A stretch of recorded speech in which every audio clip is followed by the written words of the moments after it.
کام کریں گے تو مشکلات ہوں گی. یہ کہنا کہ ہمیں ہر روز حلوہ پوری پکی پکائی مل جائے کرے، یہ نہیں ملے گی. کام کرنا ہے، محنت کرنی پڑے گی.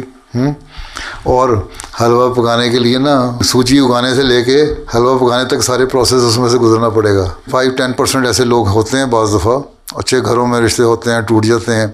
یدی کمپیٹنٹ نہیں، ہمیں پہلے پتہ نہیں لگا تو میں ان کو یہی کہا کرتا ہوں پہلے تم لوگوں کو کچھ نہیں پتہ لگا، سوچ سمجھ کے دعا کر کے فیصلہ کرنا چاہیے تھا.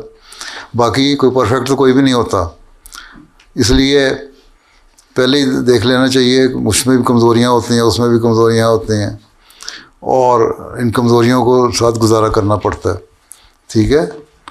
باقی ان سے کہو اگر تم لوگوں کے میں لڑکی میں یہ کمزوری نظر آ رہی ہے یا لڑکی والوں کو لڑکے میں یہ کمزوری نظر آ رہی ہے تو کیا تمہارے اندر یہ نہیں ہے؟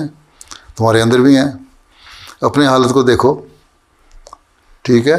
اپنا جائزہ لینے کی عادت پڑ جائے نا اگر، تو لوگوں کے عیب و ہنر نظر نہیں آتے.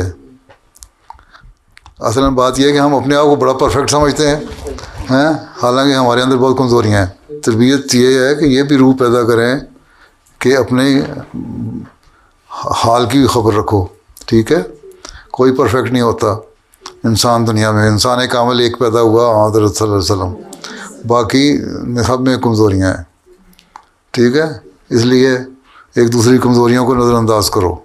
ٹھیک ہے. چلو پھر اللہ حافظ. السلام علیکم.